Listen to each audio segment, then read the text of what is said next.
Okay, hello everyone. It's great to have you here. We have our guest already here with us. I'm just going to make a couple of quick announcements, and then I will pass the microphone to my colleague Juan Alayo. So just a couple of announcements.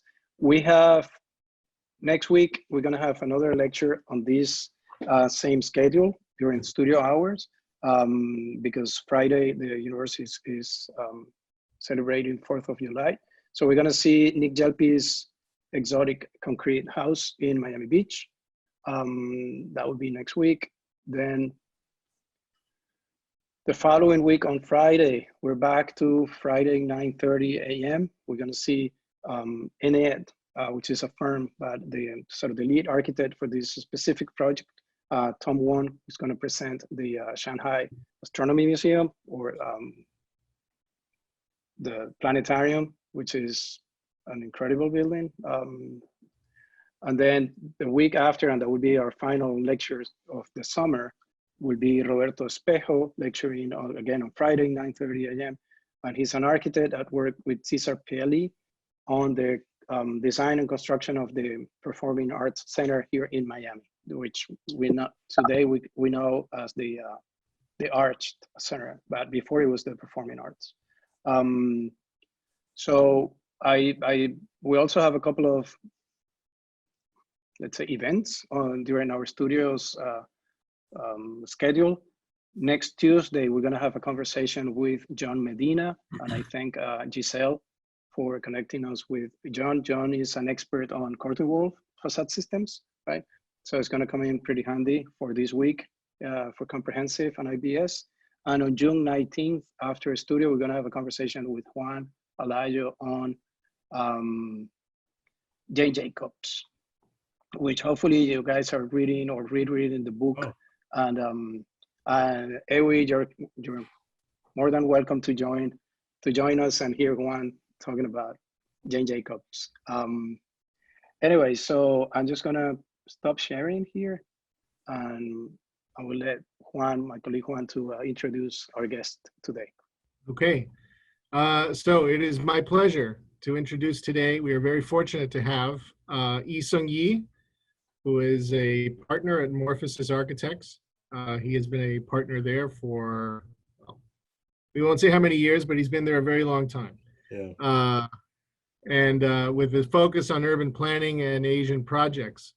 Concurrently, he is also the director of the Now Institute, which is a research center for urban strategy and sustainability. E's professional work and his speculations have focused on contemporary urbanism with dynamic cultural politics in the unorthodox context of Asia and also informal settlements. His work has taken him around the world, including a large involvement in Haiti post-earthquake, as well as many buildings around the world for Morphosis. He's built a wide range of projects, from the Korean embassy in Tokyo to the largest detached tower in the world, as well as other buildings he's been involved with in the United States. He has also co-authored the best-selling book, 100 Buildings. I've recommended this to a few of you, which is a great book to have, and a 730-page visual almanac called Haiti Now, which was results of their work in Haiti.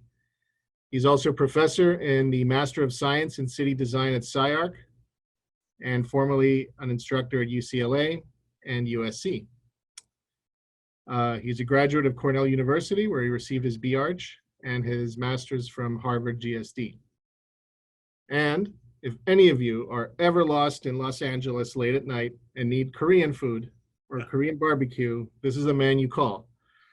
So I am also very happy to say that he is a friend, and thank you, E, for being here. And I hand it off to you. No, well, first of all, thank you very much. I'm really honored to be given this opportunity. And I'd just like to say that what you're going through in college right now, all the triumph and all the confusion of that life and all your crazy professors throw at you, I only managed to survive it because of Juan Alayo, okay? No Juan Alayo, no future life, okay? So because of Juan, I got myself through school. I copied all his design. I copied all his tests, and I got through school. And so for that, I'm very flattered that this gentleman would actually ask me to come back to you and share a little bit of my past history. So with that, I'll just kind of jump into it. I was told that you were interested in covering Cooper Union. So what I thought I would do today is to contextualize Cooper Union with a little bit of a focus on other projects that kind of fed into the thought process of what Cooper Union actually would actually integrate. Because right now inside our office, there's a lot of we design as we research. So our research is our design is our research, and it's been basically an ongoing process. So with that, let me allow myself to share my screen.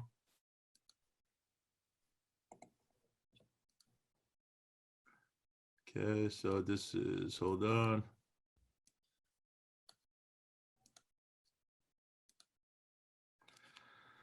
So Morphosis, sometimes I like to say, is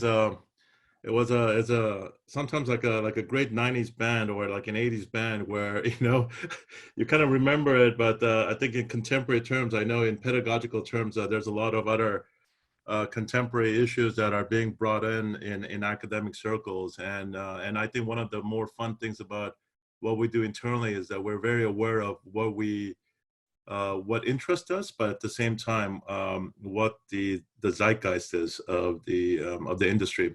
And so there's always this dialogue between cultural aspirations and technology. And a lot of that gets manifested into a lot of our buildings. So therefore, one of the first few projects I'm going to kind of share with you as a preamble is basically our own office. So this is actually our own office. We own the land and we actually built it. And I'm showing this to you because we basically walk the talk, meaning right now this whole building is designed as a huge experiment where the exterior is designed to actually test different cladding materials for either conceptual or performative purposes, which is basically this exoskeleton. And this whole building is actually the largest net zero building in LA. Now, I say that not as a matter of pride, but as a matter of embarrassment for the city of LA that somehow this modest building is the largest net zero building. So it doesn't do too much for our narrative, but it is part of our larger cultural practice. We have about 70 architects that are distributed, about 12 in New York, a majority about 50 here in LA, and then a few scattered across Asia and the Middle East. Most of this light that you see here is all natural daylighting. This is not artificial daylight that you actually see here. And a lot of it has to do with basically a highly regulated level of controlling the lumens from our skylight.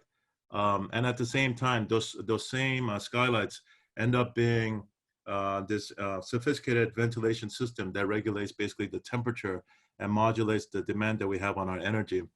And on top of that, because we are testing the exterior with these performative skins that actually are mock-ups to other projects, it allows basically the building to have different coats or jackets, if you will, throughout its lifetime.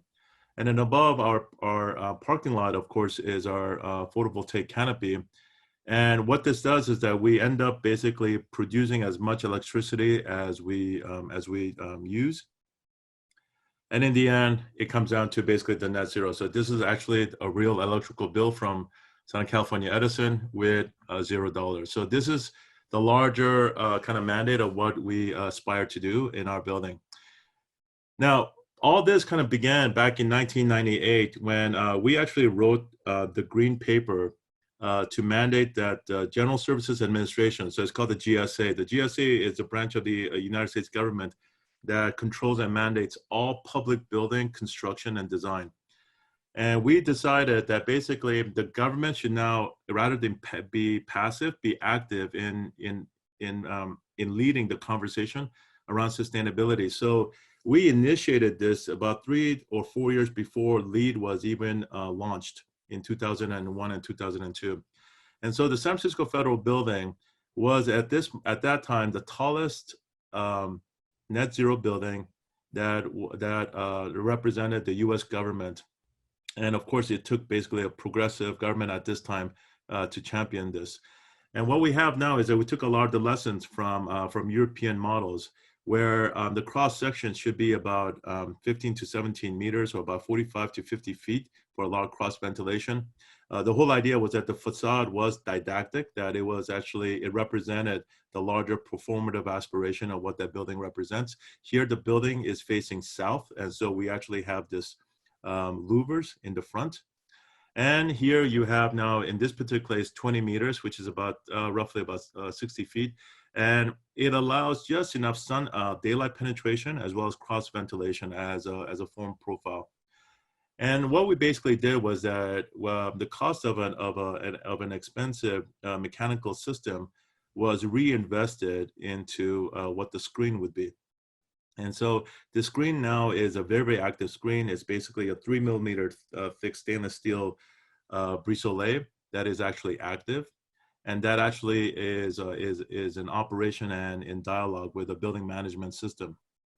So with this, if you look at this triangular area at the bottom here, that's basically where the lobby is. And the lobby is 5 stories tall. And we did that on purpose to actually contextualize it against the cornice of the 9th Circuit Appeal Courthouse in the background, which was an old building that SOM just renovated, right? And so the idea was to kind of respect, AKA Colin Rowe there, Juan, right?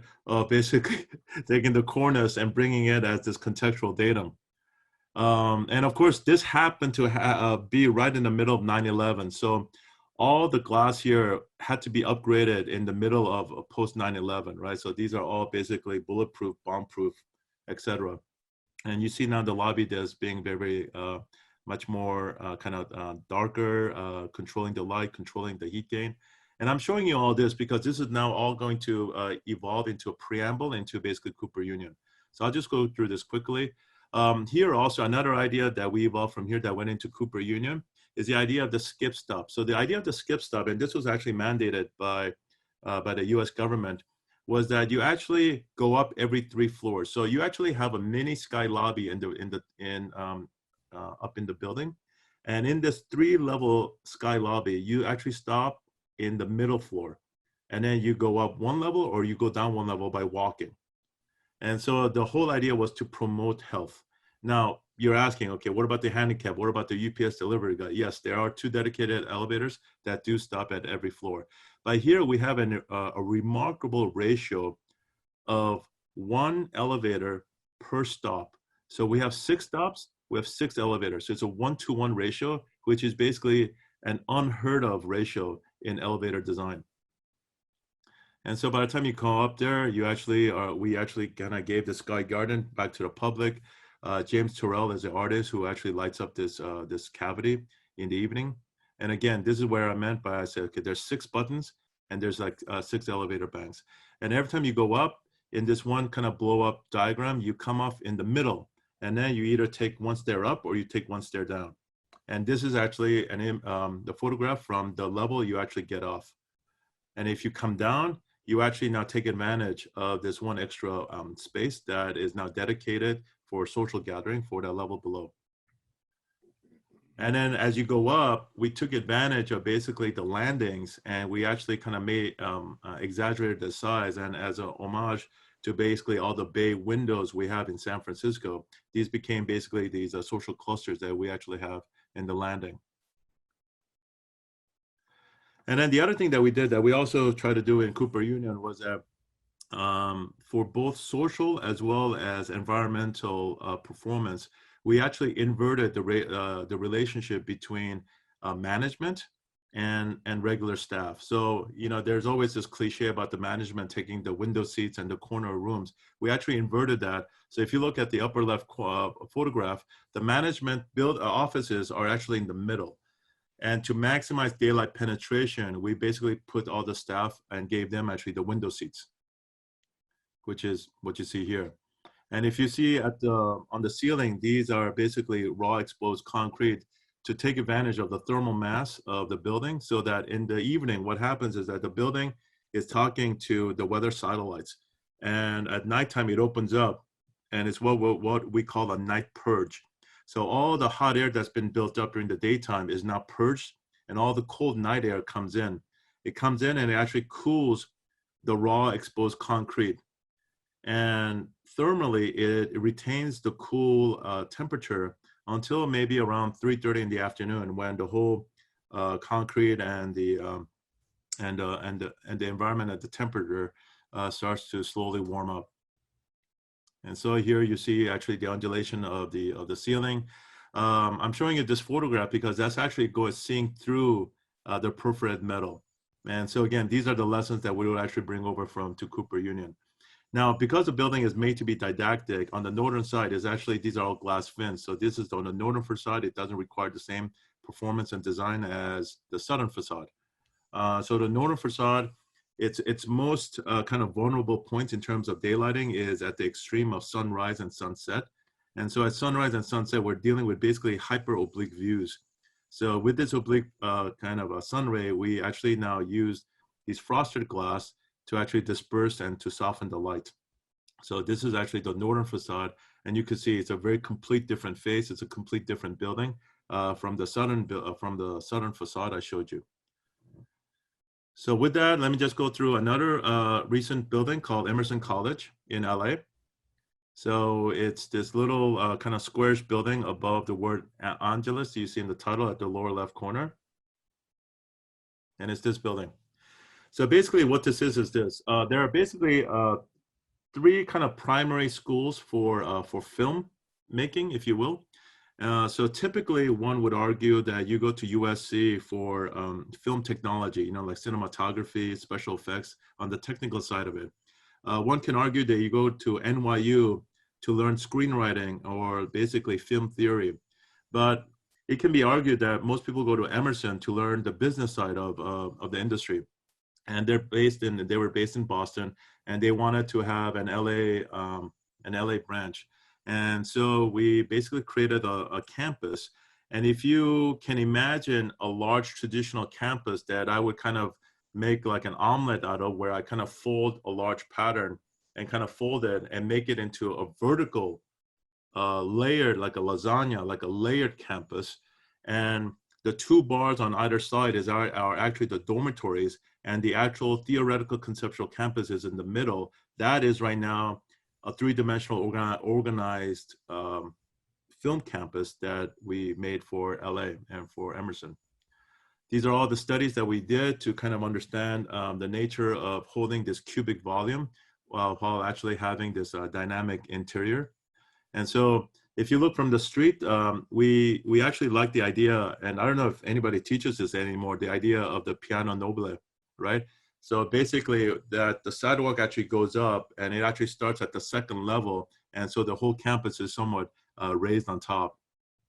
And so with a piano nobile, you actually go up this larger stair. This larger stair also acts as a social zone. And again, this same idea will emerge back in Cooper Union. And here we actually, I'm actually now showing you a way of a screening where it's a visual privacy screen between the dormitory bars, which is in the background, versus basically the larger classrooms and the campus, which is in the foreground. So again, here we are dealing with different types of surfaces and textures to make a differentiation between the two different programs. And again, we're really interested in these in the scaling of these interstitial spaces. So some are rather monumental, and they're all about the public, and some are hyper intimate, some are intentional, and some are residual. And so here in plan, you see actually the two bars on either side are actually the base of the dormitories, and the middle is actually the conceptual campus, right? With the student plaza, you see basically the larger, the Spanish Steps, sort of, if you will, plaza that I showed you earlier. And that now becomes this one detailed study for how to make this volume. And this is now one photograph of it. So basically the metal skin is made by probably one of the best companies in the United States, Zahner. So Zahner, based out of Kansas, a really, really good company if you want to deal with really extraordinary kind of complex surfaces and geometry. And again, here in some ways, I think these sections kind of basically outlined the diagram of the building, right? You got the dormitories on either side. There's the longitudinal section, and this is the final building. And then on another kind of preamble to the perf that I just showed you in San Francisco Federal Building is the Sun Tower. So this is actually one of my first buildings that I built for Tom in 1994, 1996. And the idea was that the client was basically a fashion house. So we simply decided to take the idea of a perf metal skin that would actually be a singular surface that we would bend like an origami, right?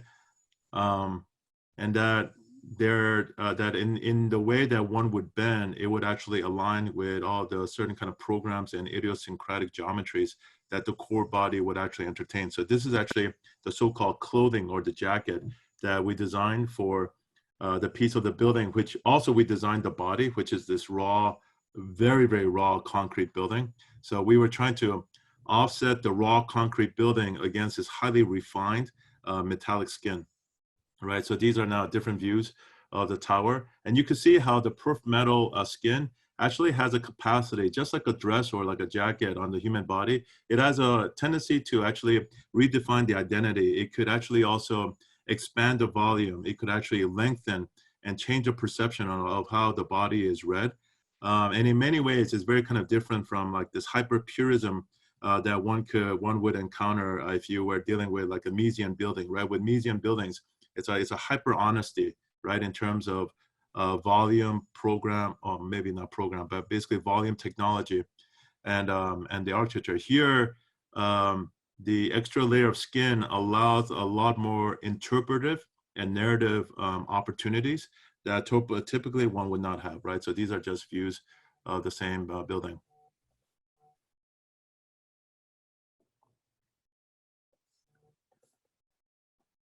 And then here, I'm just going to show you through some other projects where we eventually kind of evolved this idea through like in Europe. So that was in Korea. This is in Australia.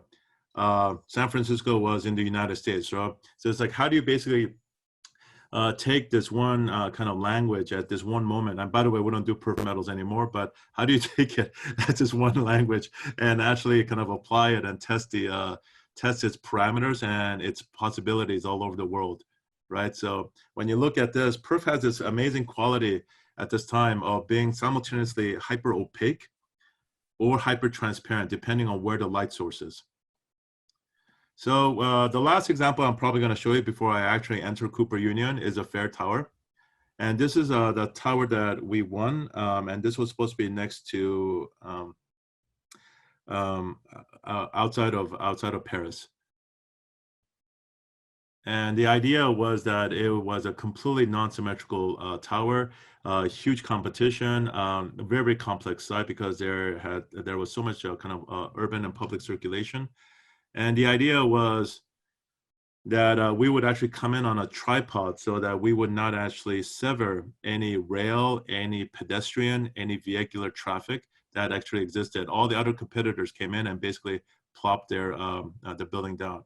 So this was basically a project that we did. And I'm just showing this to you also because later on, I just wanted to show basically the focus on the exterior skin. So the idea of, at this time, I think for a lot of architects, there was a complete synergy between available technology and software, where the software and computers were advanced enough where we could actually regulate this in a way where it was actually efficient in terms of the time invested, as well as our ability to kind of control larger agendas rather than simply pure performance. So here we're dealing with basically the larger geometry of the tower. Here we're dealing with the structural component of the tower with the diagrid. And here now we're dealing with basically the larger climatic and the environmental performance of basically these panels. And then on top of that, now we have an opportunity to do, let's say, like these light simulations, right? So here we obviously have a grain that came out from basically the sun studies.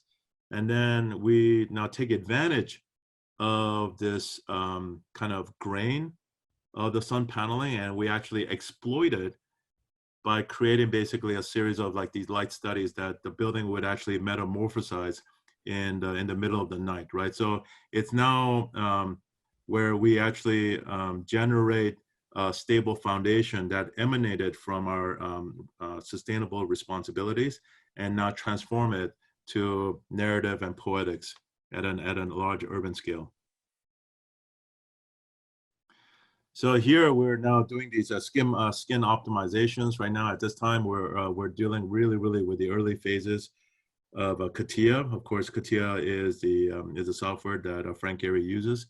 And here now, almost every single panel is different, right, in terms of their position and in terms of their demand performance.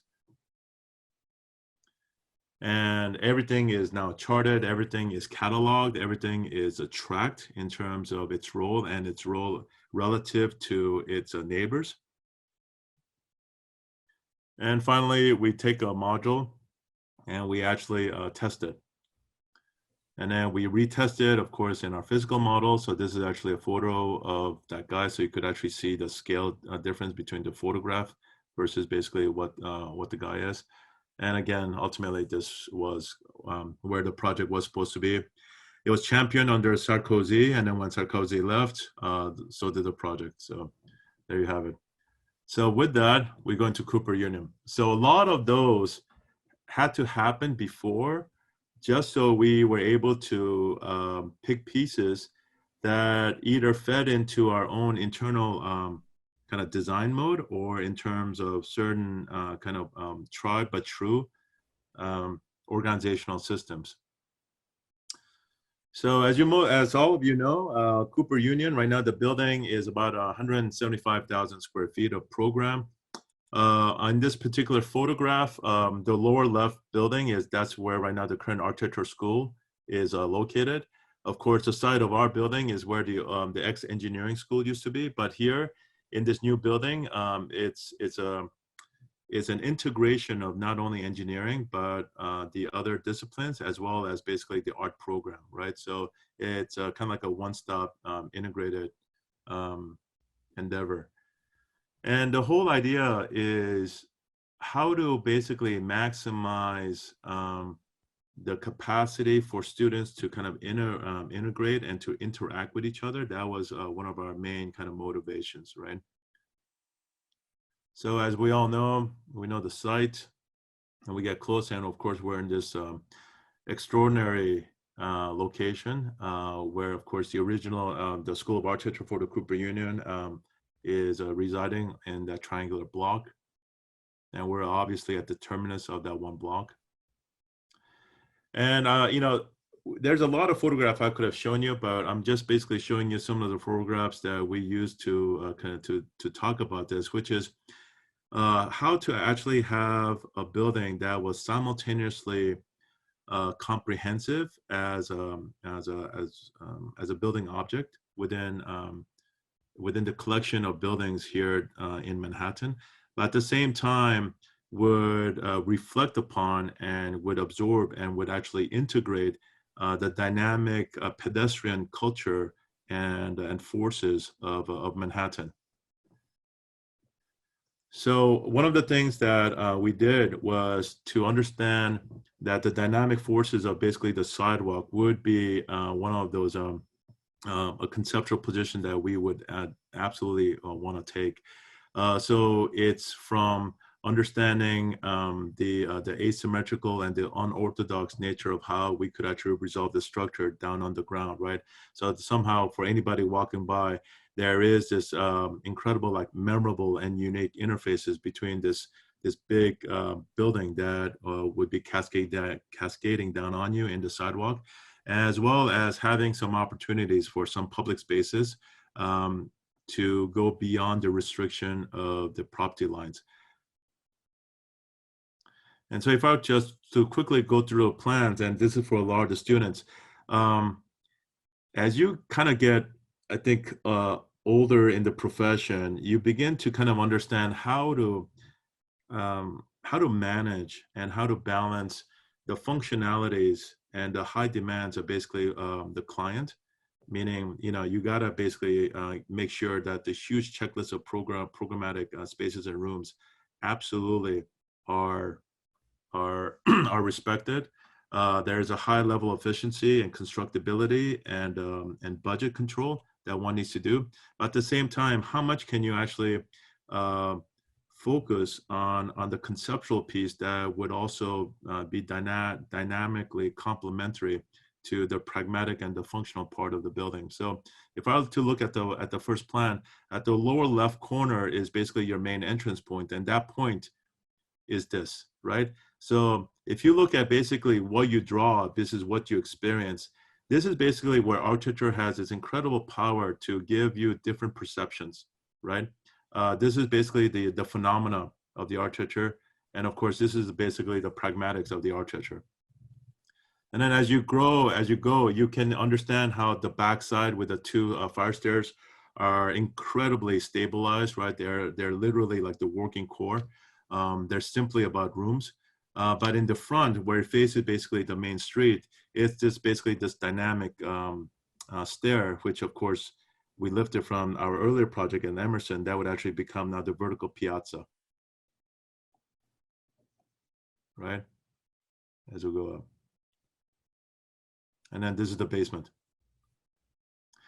So if I were to look at this very, very straight, again, there's a few kind of general themes that we're picking up, right? We are picking up the idea that somehow there is this notion of a regulated structure, but the structure as it comes down, it starts to now basically become like a dancing series of these pylons and piers to actually activate the sidewalk.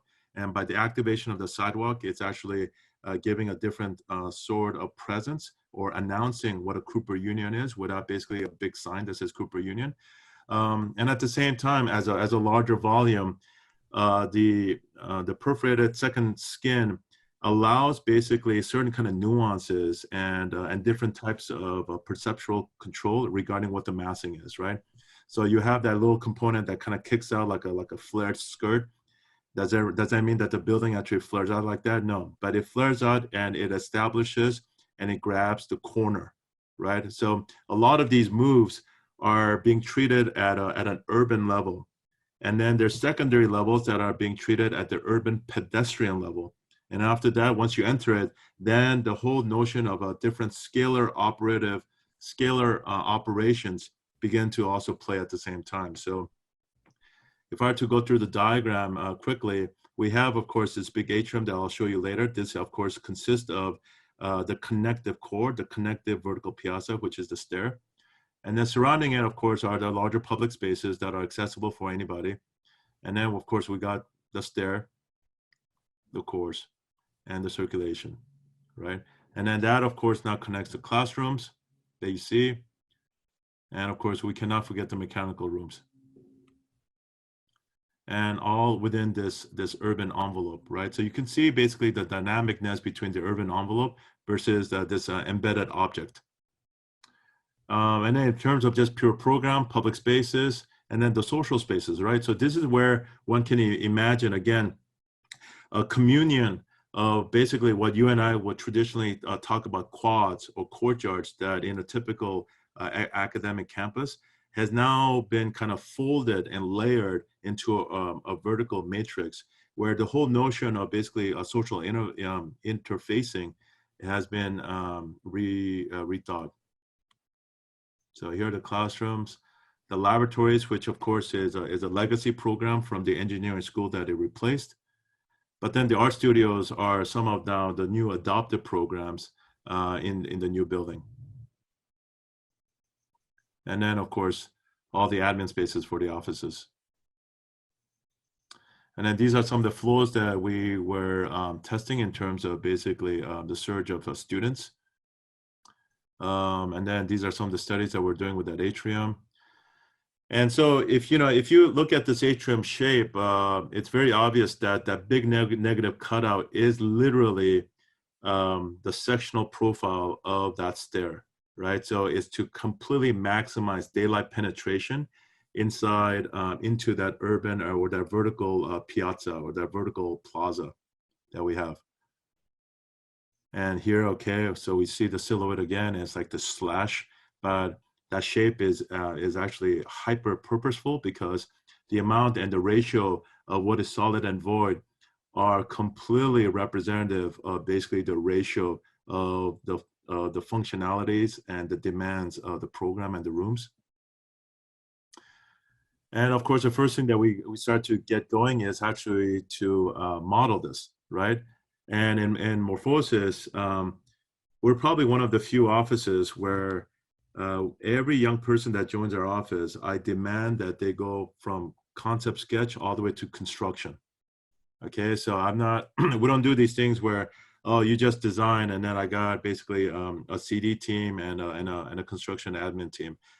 For me, almost everybody in the office has to learn how to build, right? Because every building that we do, every project that we do, the main focus is on constructability. And so one of the factors of constructability is to literally test it in a very old school way with a thing called a model, a 3D, a real model, right? And so we model it in the computer, then we actually physically build it. Just to kind of give you a larger conceptual idea, this is actually the sectional qualities of it. So on level 1, where you see the thick red line, that's basically where one would enter in the lobby, and then one would actually ascend up this, what I call the Spanish steps as a cliche.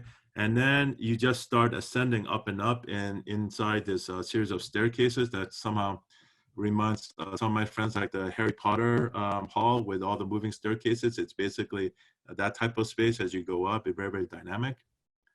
And here you actually literally see the insertion of that social space within an incredibly tight and well packaged volume, right, in terms of all the other programs.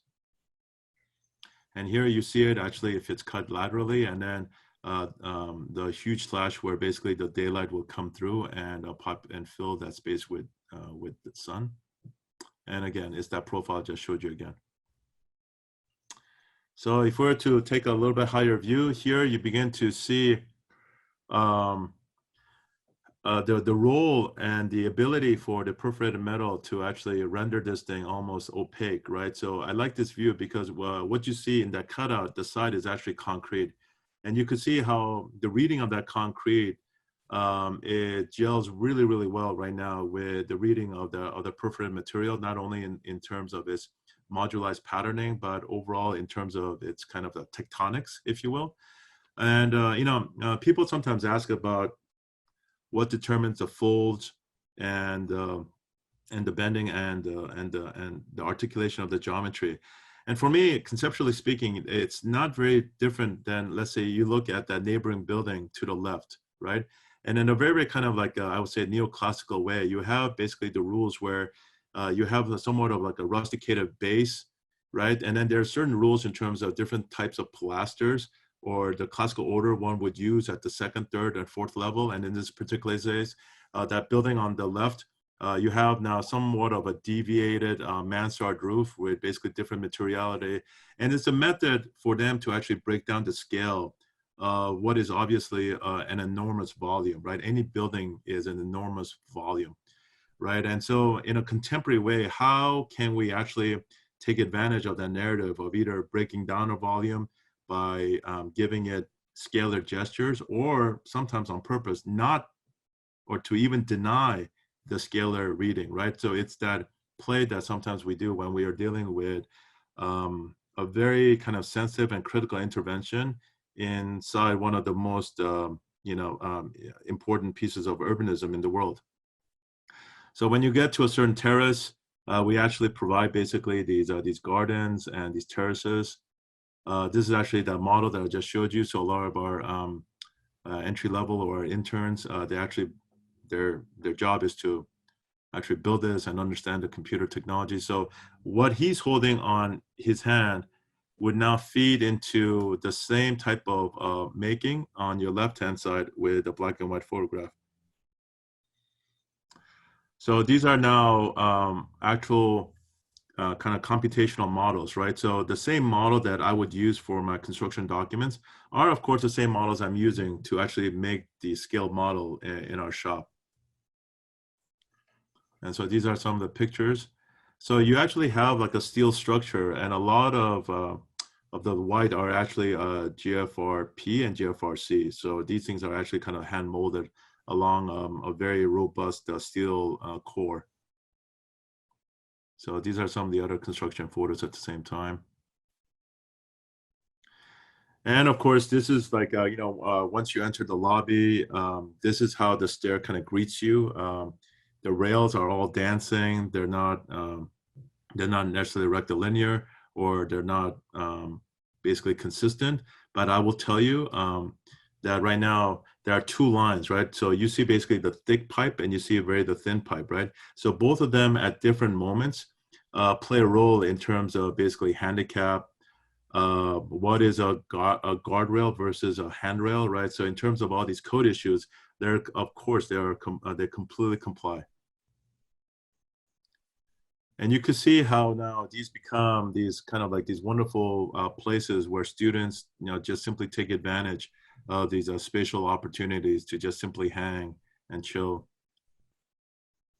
And this is literally what we've imagined them to do, which is literally like the Spanish Steps, right? So it is a staircase, it is a plaza, it is a courtyard, it is basically like this dynamic public space. It is meant to be the continuation of the Manhattan sidewalk, like in the same way when I showed you Emerson, and I talked about how the LA sidewalk peels off, and by its peeling becomes a piano nobile.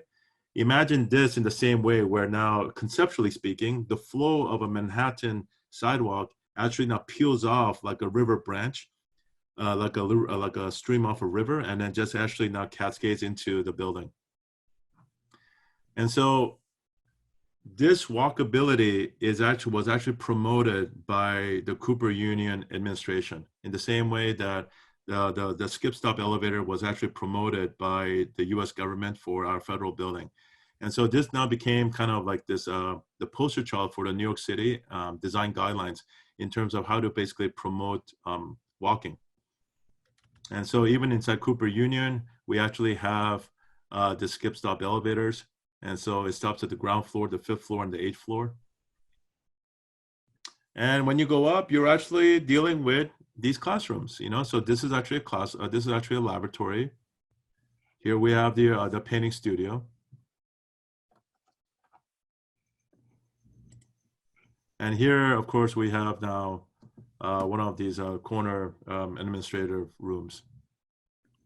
And a lot of these kind of viewpoints like this or this are all somewhat modulated by these discrete cuts, right? So these discrete cuts actually allow a little bit more daylight penetration in some certain kind of programs versus others.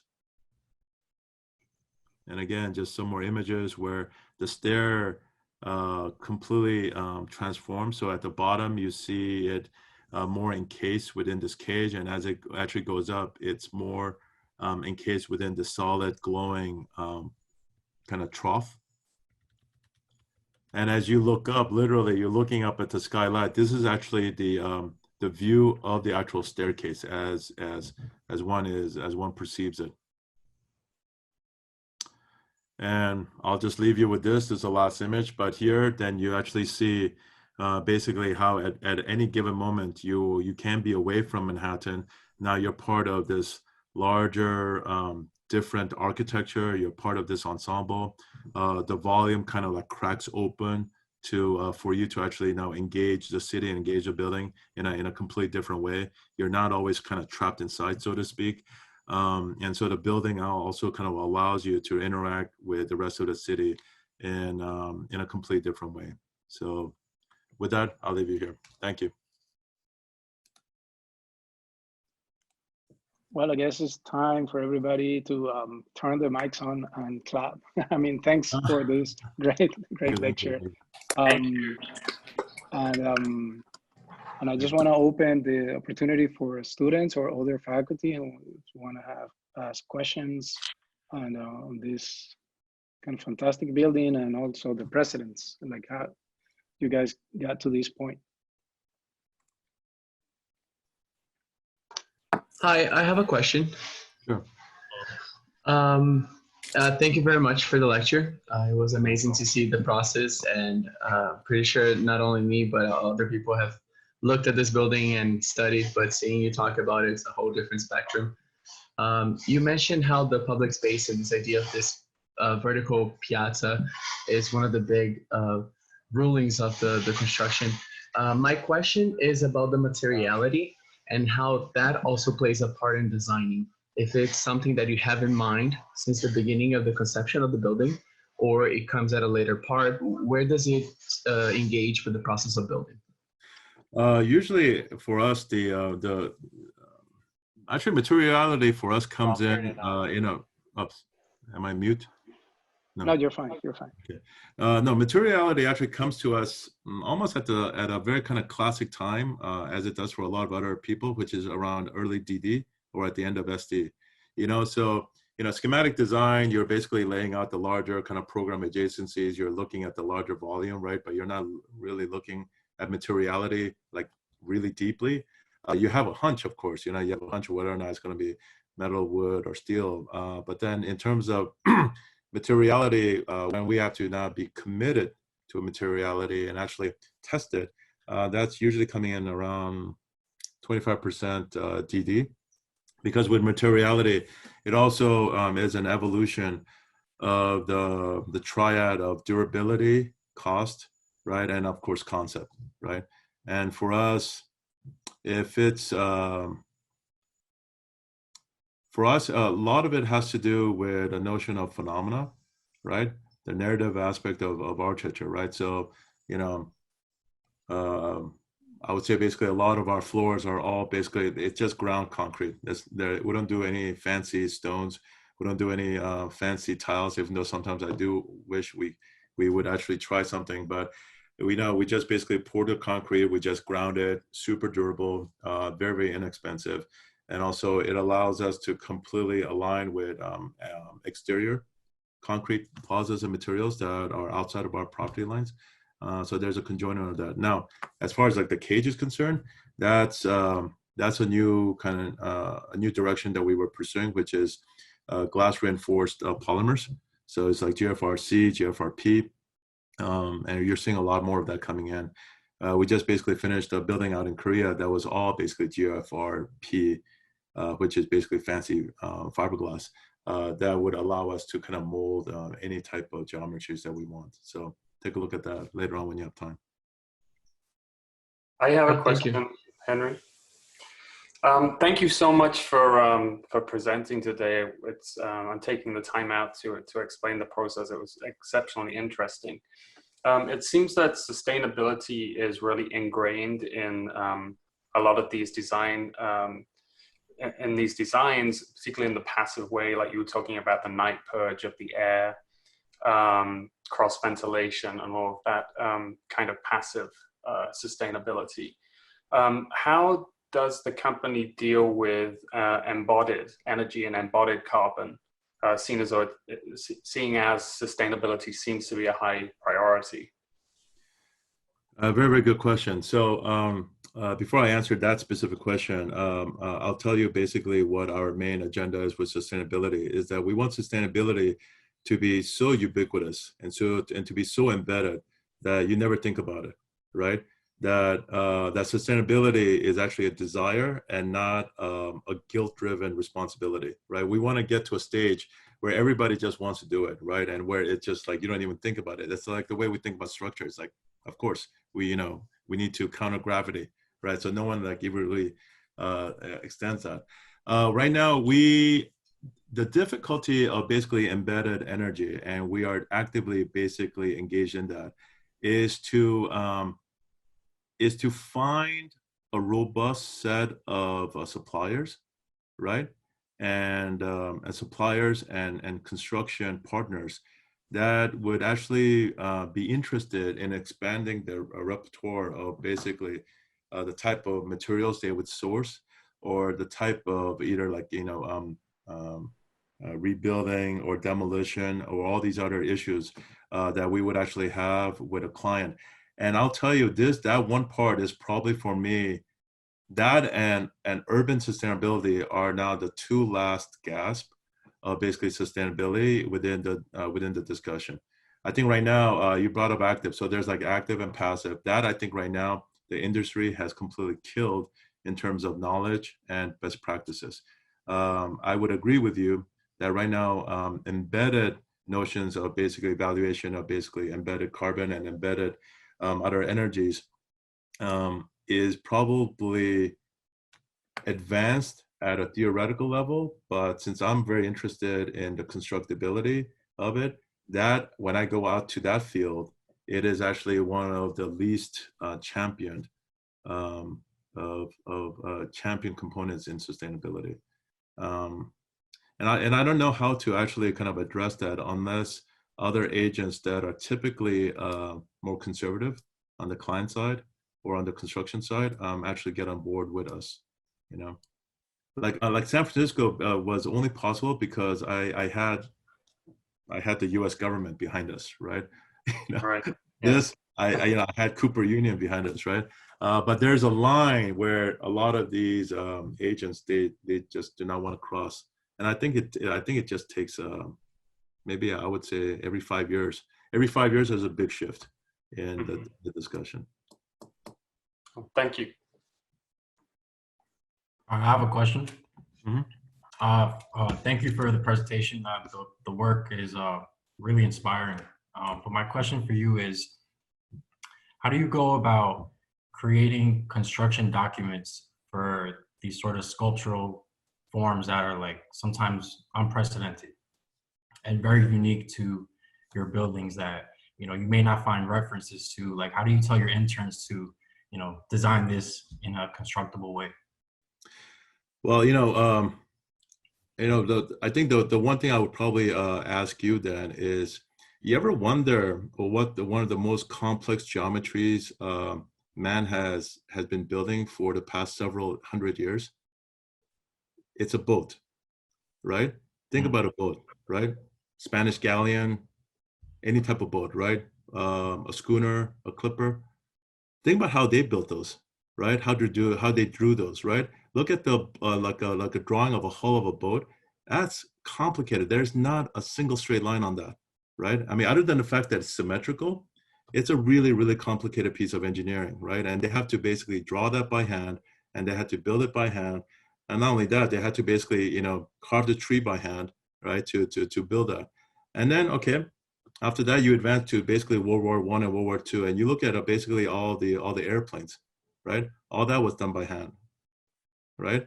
And then something more amazing, you look at, let's say, other things like the TWA terminal building by Sarnan. That was all done by hand. You want to see something, you want to see like the most amazing set of drawings ever for me personally that I actually have hanged up, is just go and download a really high resolution photographs or basically Eero Saarinen's hand drawings, the plans of the TWA terminal, right? Basically the construction documents for that. That will blow you away, and that will actually humble you, right? And so as far as I'm concerned, that has always been part of what we do as architects, So I used to throw like a piece of nut or piece of fruit. Or I know in Cooper Union, they used to basically give complex musical instruments, and under John Haydock, right, different things. And your job was to basically understand and dissect that, right? And granted, what I'm talking about is in the old XYZ documentations. But so granted, to answer your question, now we have the advantage of incredibly powerful software and computers, right? In terms of like CATIA, we do all our drawings and all our modeling in Microsoft, in Bentley Microsoft. We try not to touch Autodesk. So we have complex tools to do it, but tools will never substitute for one's capacity to understand space and form, right? So when I go, even now, yes, I work for Morphosis, but every Saturday morning we have a discussion about architecture, and I'll tell you, 30% of the time we're sharing great stories about Gothic cathedrals, right? Or like classical architecture. Another 30% is Corbusier, because he was trying to bridge between the two. And then of course, the other 30% is on contemporary challenges, right?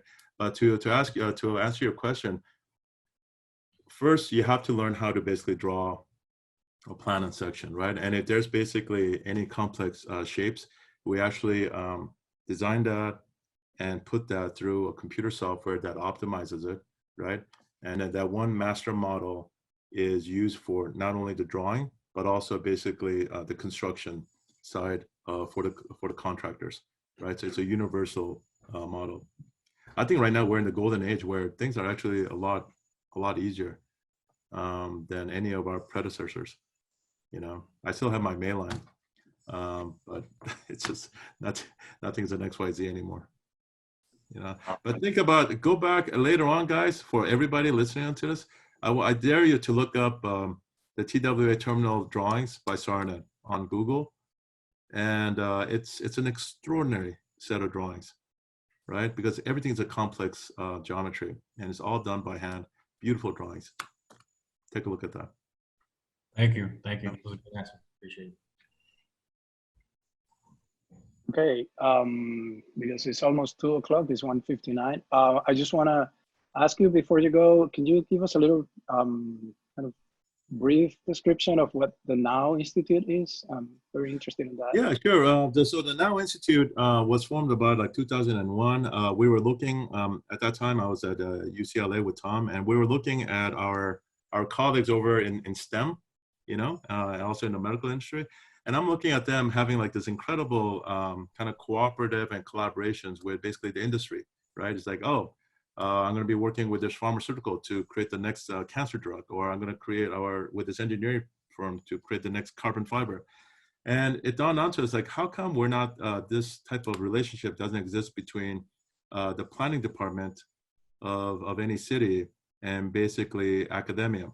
Because as we all know, in the 70s, the world of planning got really divided into urban design and urban planning, and basically there was a rut of basically resources for all government agents.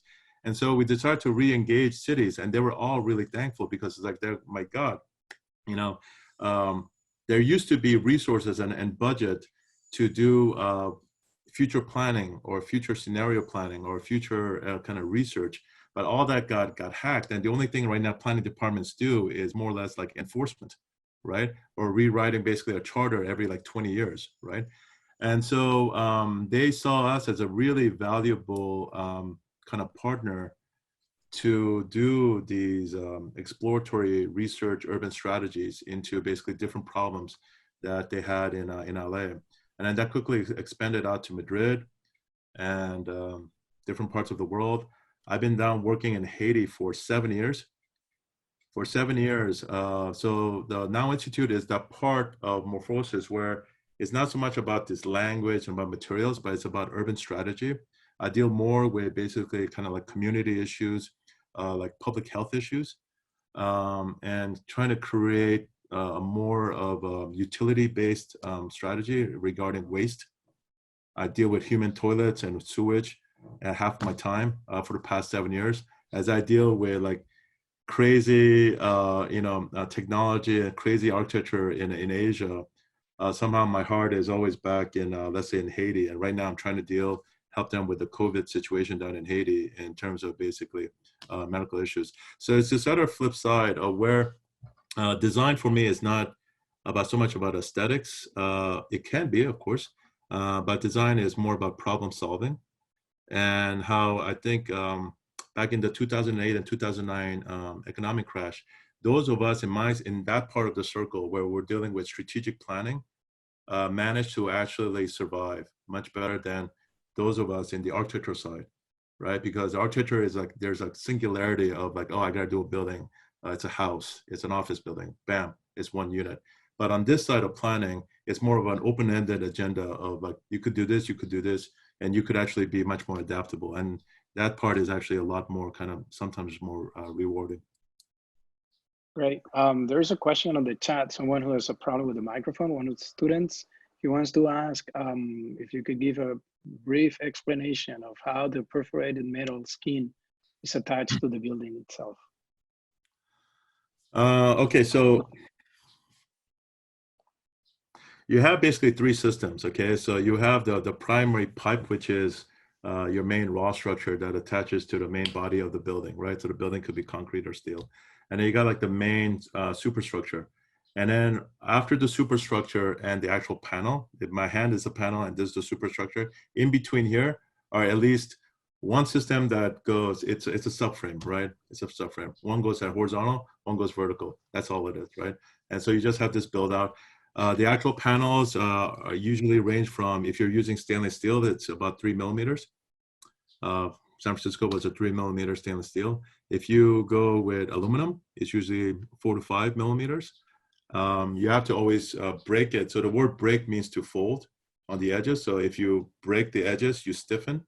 The one thing you have to be really careful with thin materials, even though if it's steel, is this idea of oil canning. This is when it's stressed and it just starts to wobble, right? And it's really, that's probably the most difficult thing to control, because if it starts to oil can, if you look at an oblique and look at the entire surface, everything is going to be bulging, right? That is one thing that most people don't think about. So you have to prevent oil canning, right? And you could prevent oil canning by basically controlling the modules and controlling the stiffness and allowing it to expand, because steel and aluminum, of course, have crazy expansion coefficients, right? All right, thank you. I guess if there is no more questions, there is one of my I have a friends. question. Oh, Actually, okay, I'm sorry. Go I ahead. just wanted to see if you could elaborate a little bit more on the skip step and how you sort of resolve the issue, or just explain a little bit more, because if I understood it right, the elevator goes every other story. That's one thing that I wasn't sure about. And if you could just talk about it a little bit more in terms of like circulation and ADA as well. Yeah, so basically, the idea is the idea of a skip stop was it's not an original idea. You know, you had it and up at the GSD with back in the 60s with all the graduate housing, right? So the idea is that how do you make an elevator much more efficient? And one of the technique is not to have it stop at every level, but if it doesn't stop at every level, how do you access every floor, right? So that's like the conundrum. And the answer is by creating basically these transitionary lobbies, right? So where an elevator stops, it can either go up or go down. That's the most traditional one, is one stop, 2 levels, right? That's the one. We did a 3. So when you stop, you're going right in the middle and you go up 1 or you go down 1, right? And that every 3 floors became really, really efficient, because now you've got 3 and 3 and 3 stacking itself up. So on the San Francisco Federal Building, we had 6 stops times 3. So that's an 18-story high building with only 6 elevator stops and a bank of 6 elevators. So 1 elevator, 1 stop, dealing with basically 3 floors. So that was a crazy and a very beautifully kind of efficient ratio that actually was championed again by the United States government in terms of its use. Now, to your question about ADA and about delivery, about maintenance, resilience, we have 2 dedicated elevators that are ADA compliant that are available. Now, of course, the running joke is for all the lazy guys, they still take that, they cheat by taking that down.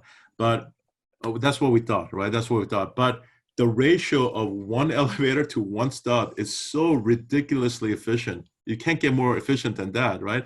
No one bothers, because they know that in their floor, all they have to do is that elevator is not going to stop, right? It's just going to go down. That's it. It's dedicated. So we kind of went around the abuse profile of the other elevator. All right, that makes sense. Thank you. Yep. I have another question. In terms of the software, you said you kind of alluded to the fact that you cannot avoid using Autodesk. I'm sorry, you're breaking up. It's hard to hear. Can you hear me better? Mm-hmm. Yeah. Yeah, you alluded to something about the software, about the fact that you said you cannot avoid it using Autodesk. Because we're using Bentley MicroStation. We are using a different software. Yeah, why is that? Why the avoidance of Autodesk? Because Bentley MicroStation is more powerful and is superior, and I could deal with basically complex geometries. It's a solid modeler from day one. I could start designing and modeling everything from day one in schematic design, and take it all the way to construction in one sweep. Right now, because a lot of the contracts are written where I have to export it out to Revit, it's a killer, because Revit kills complex geometries, right? With yes, I have something that looks like a pear, like an octopus. in order for me to actually deliver it in Revit, as some of you might know, is that I model it, Rhino, whatever form it is, and then then it just gets baked and it's dead. It's like I cannot change something and have it dynamically change. It's a dead sculpture I have to bring into Revit, right? It's a very limiting set of software. Now I know there's ways around it, but I'm just talking about it as a baseline program. And it's just a choice that we Yeah, that's exactly where I'm at right now. Yeah, but that I have a statement about the CATIA program. It's not readily available to students. It's quite expensive, and it's very hard to get access to unless you got some serious dough in your pocket to access it. I would say right now, if you guys could just get around with Rhino and Grasshopper at the very minimum level in terms of having an understanding of coding and having just an conceptual understanding of basically complex geometry, that's basically what we're all looking for. You know, I'm one of the few people that actually do all the hiring, and I look at all the portfolios, and it's not about your ability to do an octopus type of building, right? I mean, anybody can do that. What I'm really interested in is how much discipline do you have? How much discipline and how much control? If you got no control, you got no discipline over what you do with your software, then no, thank you. So it's not about software. I think right now the discussion is that when people talk about software, for me, psychologically, you're almost deflecting your own responsibility. Okay. Right? I had a go and look at Sarnan's drawings in TWA. That will humble you. I wrote it down. You didn't have electricity to draw those guys. I had a question about you made a statement about the how you got interacted with like the government, and can you please elaborate that? Like when the market was down, architecture wasn't really like a viable access source for us for income, so you went down the other route. Can you explain that? Like how do you go about communicating with the government, like to get contracts or things like that? It's not about, there's two parts to your questions. One is an alternative means of responding to kind of problems out in the world that are spatial and that are urban, that I think as architects, we are woefully underestimating our capacity. Okay, because I think for a lot of architectural education, obviously not by this group, but in other groups that I deal with, is a way too finite, right? It's too much about, let's say, aesthetics. It's too much about like a form.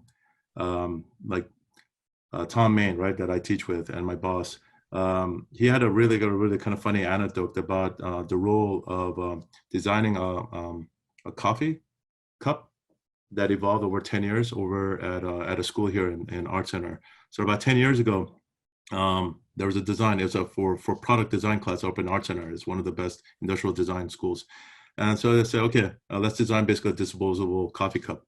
And 10 years ago, everything was about this aesthetics, right? It's like, oh, is it going to conform to my hand? Is it going to be tall? Is it going to be thin? Is it going to be transparent? So you see the coffee, blah, blah, blah, right?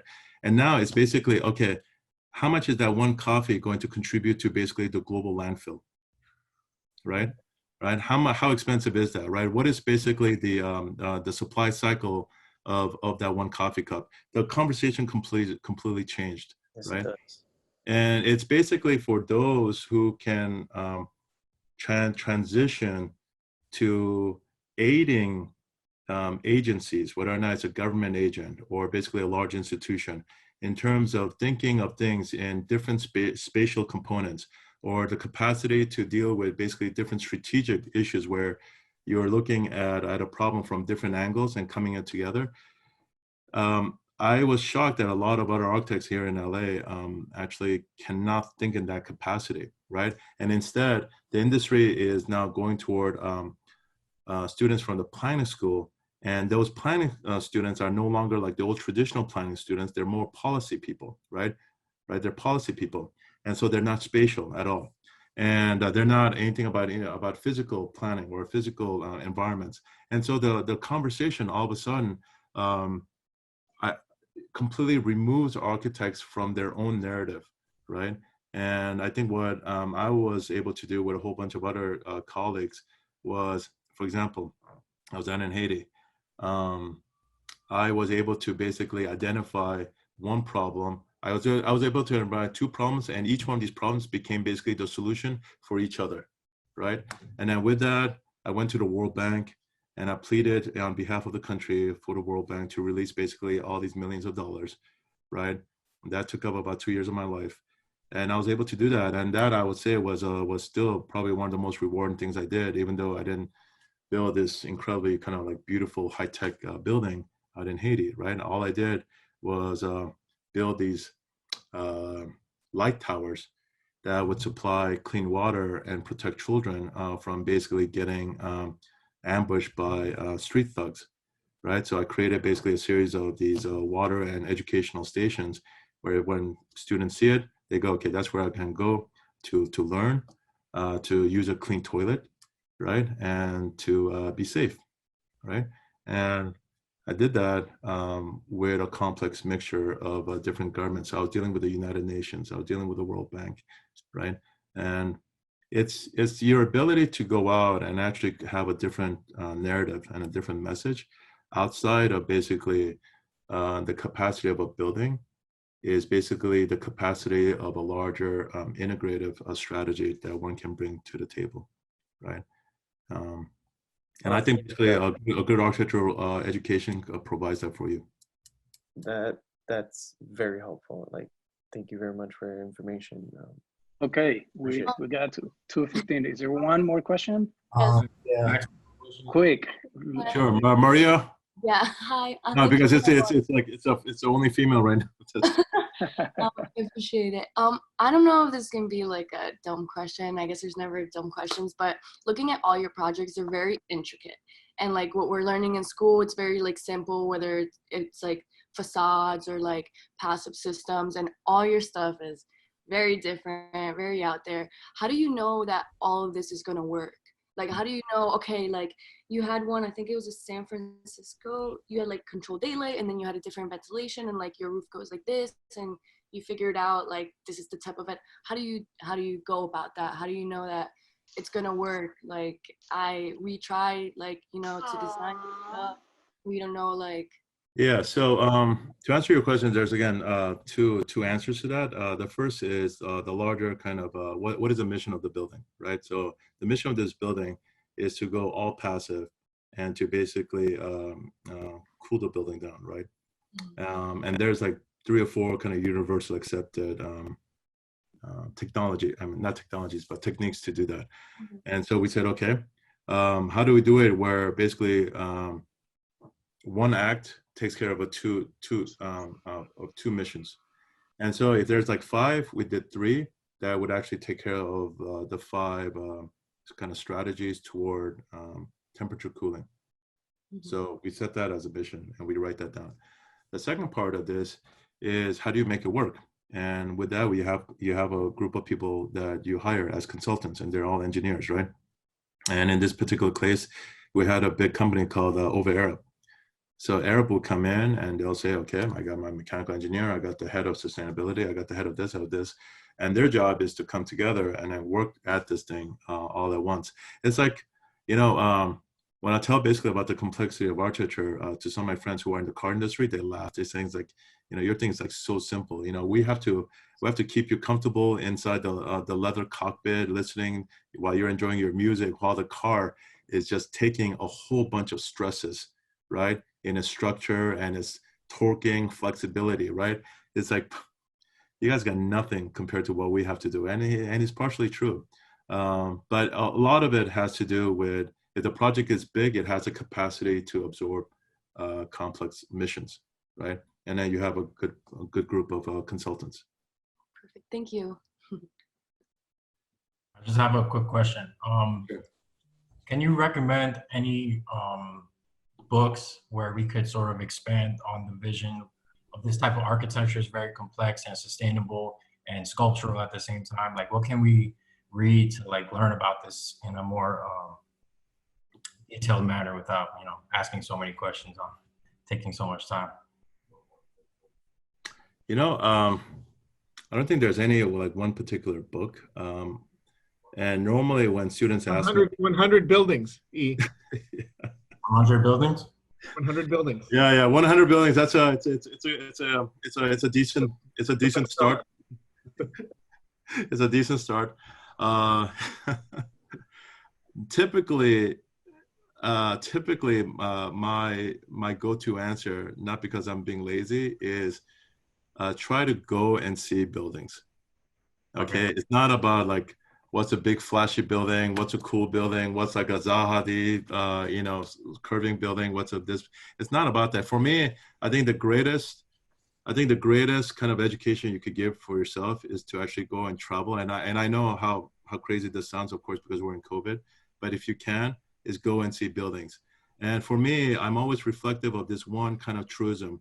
Among all the creative fields that are taught in schools, architecture is the only one that is always taught as a simulation, as a simulacra at a scale, right? So I talk to basically like my music friends, my film students, and my film teachers, or fashion. They always do a version of what they're about to do professionally as their final project, right? So, you know, like in fashion design, you'll do like a short runway collection for your thesis. That's like 3 pieces, right? You're a filmmaker, you'll do like a 5-minute documentary, for example, right? Industrial design, you'll do something that's actually scaled. We as architects, it's impossible almost. I mean, yes, we do furniture, we do fragments. Sometimes we could do these little follies, all right? But for most of our cases, it's pretty hard to actually engage architecture with it's hard to kind of engage with the final medium that we are proposing to do, right? Mm-hmm. So, you know, if you're a film student, you see film, right? You study Hitchcock, you study all these things. Architecture, you got to travel, man. You know, so like when I traveled and when I first saw my Corbusier building, I was like, damn, this is it. Like, yeah, this is it. There's like, you know, the drawings just don't mean anything. You know, you go there, you cry, this is it. Like, this is what I want to do, you know? And I want this power of just being in an awesome space, right? And, you know, I bring some friends, they have no idea why I'm getting all emotional, and that's okay because they're not meant to be architects. But for me, that was a calling. And now I just go around just seeing great architecture because this is what you got to do. That's probably the best lesson for anybody. Go and see architecture, even just locally, right? Just even locally. Thank you. I have a quick question.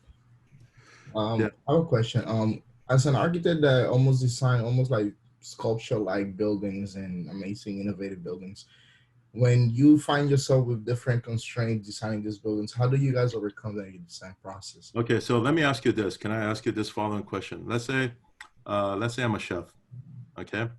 And let's say I was able to make you a food that had like all your vitamins, all your minerals, right? It was like gluten-free, no GMO, all vegan, like every like healthy thing, bam, bam, bam. I was able to, 0 calories, and also kind of gave you your full day of like nutrition, right? If I can give you all that, do I not have the right to also make it tasty for you? Of course. That's what it is, okay? In Morphosis, every project we do, we start with a parking. Okay. Every project we do, we start with the program. All right. The building has to work, guys. Okay. If you look at everything I showed you and the only thing you're picking up are like these cool angles and these cool funky forms, right? You're missing the point, or maybe I did a bad job of talking about this, is every one of our buildings have to work first. You know, before you put on like that awesome, crazy, like cool shirt or coat, right? Or your crazy sneakers or whatever, you got to have the good body, right? Like the basics has to work. Program alignment, larger concept, public-private, circulation, structure. The building has to work first, right? And then on top of that, the things you see here are now what I call identity. All right. Okay? Things that actually allow Cooper Union to actually present itself as a presence, right? That you and I will call design, right? Iconic, identity, right? But all this is only after the building works. We don't do this first and then retroactively try to like make it work, right? This is really important for every one of you. I had a kid who came in. I thought his portfolio was amazing. So I said, okay, great, come in. I'm going to give you this one crazy project, okay? This is from the client who told us he wants basically a hotel that's like shaped like a cashew nut, like no straight line, right? Like crazy. I said, okay, fine. Gave it to him. And I said, but oh, by the way, you know, David, you got to start off with basically the parking. And he goes, you know, I don't do parking. I said, it's okay, I'll teach you. He goes, no, you don't understand, bro. Like, I don't do parking, I do design. Oh God. No, I said, oh, okay, I'm really, really sorry. I'm really sorry. So I told Tom, and Tom brought him over to his desk. He goes, you know what? I'm sorry that we were asking you to do parking, so I'll do the parking for you. Trace, parking, ripped it up. Here, this is your present. This is your take-home present. Get out of my sight. Gone. Thank you. If you don't even know how to basically resolve, now parkings are not simple. Like if you don't even know how to resolve parking, and then understand basically the social grid comes from parking, we have issues. Carmen has a question. Carmen, go ahead. Yes, you mentioned management functionality. By the way, can everybody else? Can you hear me?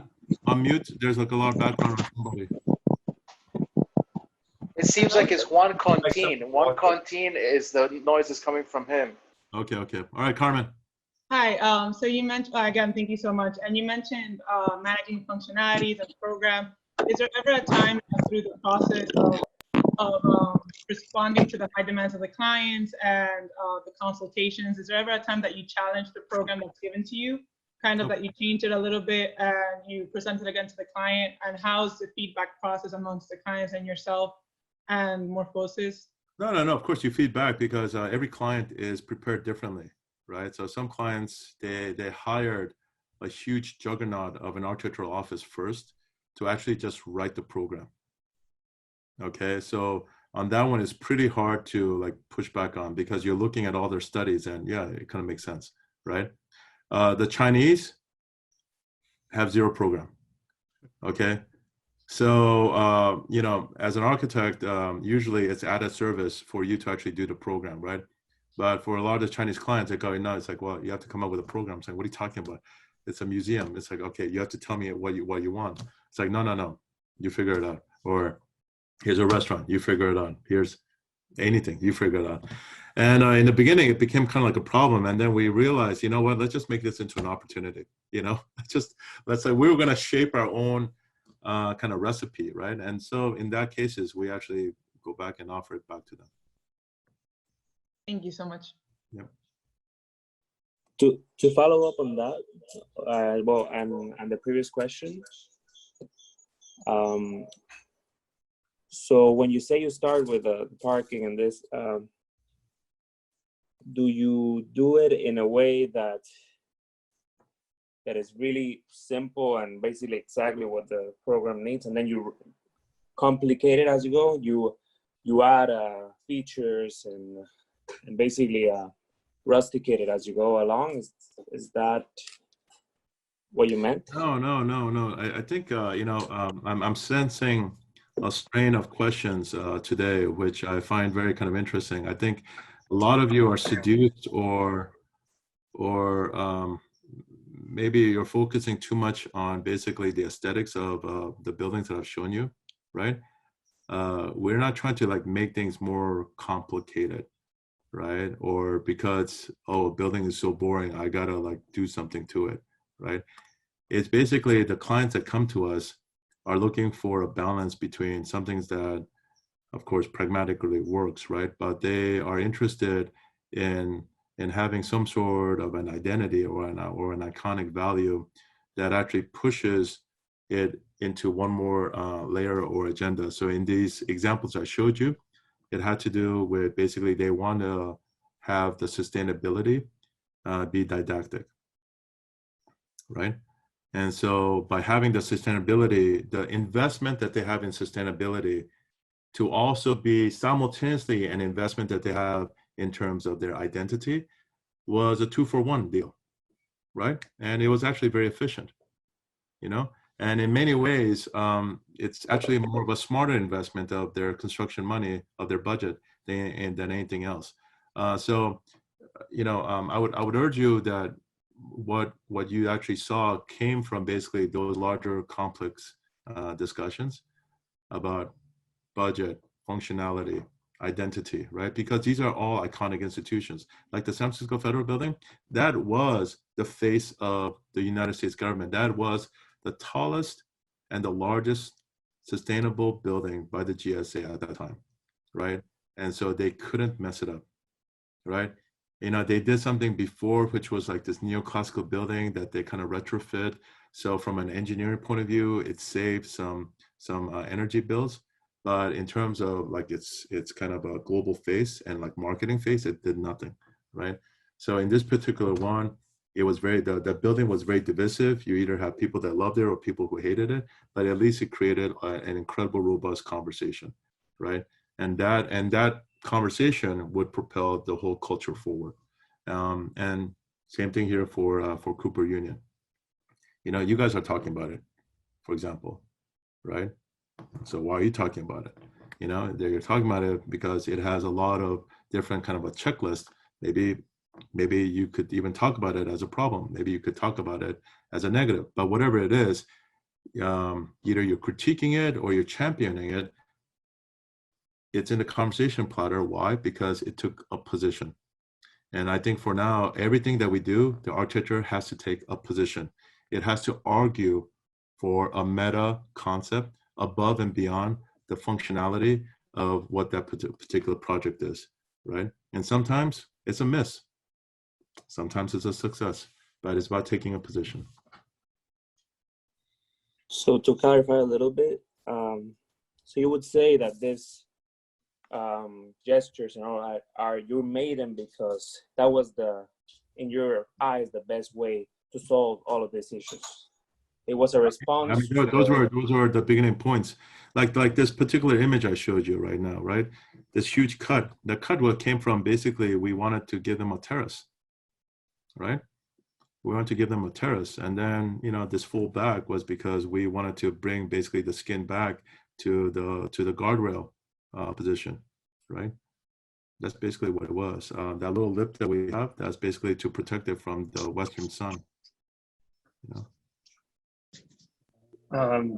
Was there ever an instance in your career life where you, upon programming spaces, I can't remember which project you were mentioning, but there was like different interactions, public, semi-public, and intimate, and then the scales were changing. Did you ever have a happy accident where you just like happened upon a really nice moment in your design that wasn't intentional? Of course that always happens. I think the idea is like in any cooking, right? If I don't know how many of you are chefs or interested in cooking, but in any creative act, if the core mission and the core agenda is good and robust, the great thing is to have happy accidents. You see this in film, you see this in music, right? You see this in art, right? But that happy accident does not happen from basically a bad set of ingredients. Right. Okay, you know what I mean? It like doesn't happen always, right? Like the basic foundation has to be there, right? The larger mission, your state of mind, right? The intention, right? Of course. Everything has to be there, and then good things are gonna pop out from it. Absolutely, 100%. Okay. All right. Thank you. So it's 2:30, and I just want to thank Eui for this great talk. Thank you very much, guys. I see the faces of students, and I'm really thankful for your participation. Thank you. Feel welcome to come over to Miami anytime. And if you're FIU, you have some fans. I will. And good friends too. So. I might be sneaking in your other future lectures. You know, I saw some Tom Wong, of course, Mr. Olayo. Perfect. Yeah. Perfect. We'll keep you posted. Thank you very much. All okay, right. guys, take Thank you care. very much. Really appreciate Thank your time. you. Thank you. Thank you very much. Thank you very much. Thank you very much. Have a great day. Thank you. Thank you. Thank you. Thank you very much.